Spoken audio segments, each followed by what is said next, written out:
Hello, everybody. This is Chuck Carnival, co-founder of FastGraphs, the fundamentals analyzer software tool, aka Mr. Valuation. I've been getting a lot of subscriber requests, and I've been doing these 2-minute drill videos to cover them. Do something to change things up a little bit, do something a little bit differently today. I've been requested to look at Visa in the payment processing industry. I've been asked to look at MasterCard, and I've been asked to give an update on global payments. And all three of them are in the payment processing. And yet all three of them have very similar characteristics, but there are some valuation discrepancies between Visa, MasterCard versus global payments that I think are pretty fascinating. So let's go ahead and look at these three payment processors and compare them just from a standpoint of quality to quality, growth to growth, dividend yield to dividend yield, et cetera. So let's go ahead and get into the fast graphs and do that. The first one I'm going to look at is Visa. Now, what I want you to note here, I'm going back to September of 2010, which is their fiscal year. The company has grown earnings at 18.01% a year, and it's been very consistent with the exception of COVID. They had one down year. Otherwise, they've been a very consistent grower. The market was valuing them at around an 18 PE, which was their growth rate for many years. But then really in 2013, the market really started to put a premium valuation on the stock. And it's kind of held that. It currently is trading at a blended PE of 31.3, and it offers an earnings yield, very low earnings yield of only 3%. I prefer 6.5 to 7. Now, this is a great business. It's AA rated, only has 28.6% debt to capital. And so all in all, an extremely high quality company, and it's being valued very high by the market. So the second company, and the one that's most commonly I think compared to Visa, would be MasterCard.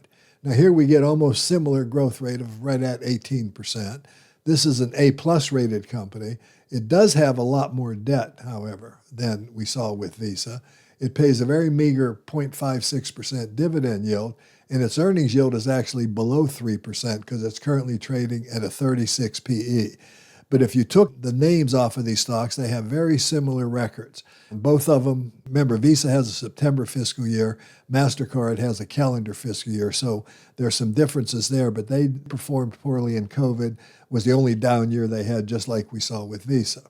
Okay, it's A+ rated, 70% debt, very low earnings yield and very low dividend yield, but a very consistent grower. So let's move on. Let's go into global payments now. Now, global payments had 15% growth during this period, but very, very consistent. It actually did a little better. It actually grew during COVID, although just very modestly, only by about 3%. And the market was pricing it at a high valuation up until and through COVID. But then all of a sudden, we've seen this much lower valuation model on the stock. So really the question is, what's causing all this? How can you explain the discrepancies of three companies that have very similar characteristics, very similar fundamentals, very similar growth rates? By the way, Global Payments has a much higher dividend, almost 3 times higher than the other two. It's BBB- rated, has 39% debt, and it has an earnings yield of 15%, which is more than double what I look for. You can see the very low valuation, the orange line being the fair value.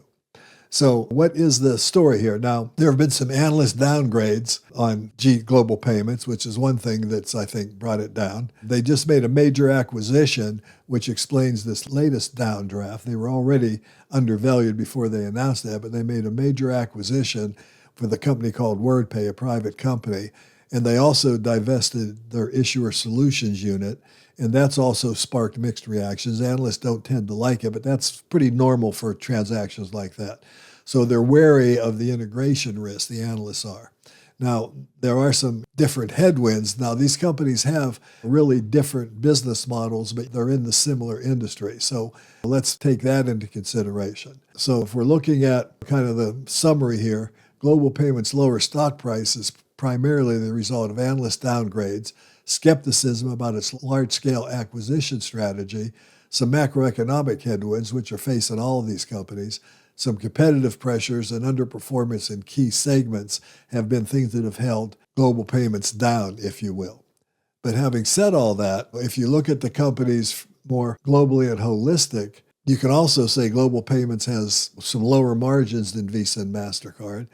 They have higher perceived risk, not necessarily real risks, and the lack of the network effects. Visa and MasterCard are so dominant and even highly valued within their segments, that it's hard to compete with them. But if I'm looking to make an investment now, I'm looking at Global Payments from the standpoint of expected to grow at around 11%. And if it moved back into a normal multiple, now the 5-year normal multiple for the company has been about 17, which is huge. That would give me a huge opportunity. Now, in contrast, if I went and looked at the normal multiple of MasterCard, if I looked at forecasting on MasterCard, it's expected to grow faster, but yet at this premium valuation, if it traded at a 15 PE, which would be warranted, or even if it traded at its normal PE of 38, which is extremely high valuation for a company growing at this rate, then you could make some money. But if it's vulnerable to essentially the lower valuation that should accompany growth of that. And then same with Visa. Let's look at Visa from a forecasting point of view. At the normal multiple they applied to Visa, again, a 30 multiple, that would get you an 11 or 12% return.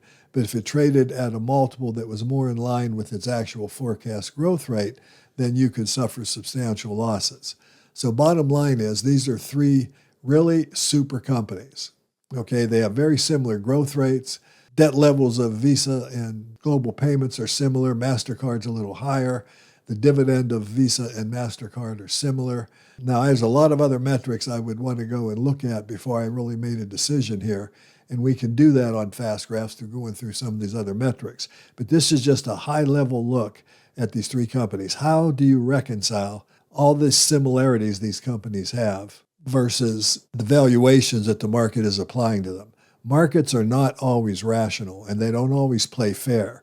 Keep that in mind. But having the ability to recognize that is critically important. Anyway, this has been Chuck Carnevale, co-founder of FastGraphs, bringing you this comparison of these three transaction processing companies. I like GPN as an investment here long-term if you're willing to be patient, because I think the company is selling far below its intrinsic value. Visa and MasterCard are great businesses, and I love both of those businesses, and I made a lot of money in Visa in the past, and I did sell it when it got what I felt was significantly overvalued. But the bottom line is, I like all three businesses. I like the valuation of Global Payments the best. May not be as high quality as the other two, but it certainly gives me more bang for my buck than the other two do. So anyway, I hope you enjoyed this video. If you did, give me a like, ring the bell, subscribe to our YouTube channel, and take a look at subscribing to FastGraphs. Again, I call it the value investor's best friend, and I wouldn't even think about investing in stocks without the perspective that FastGraphs gives me. Thanks for watching.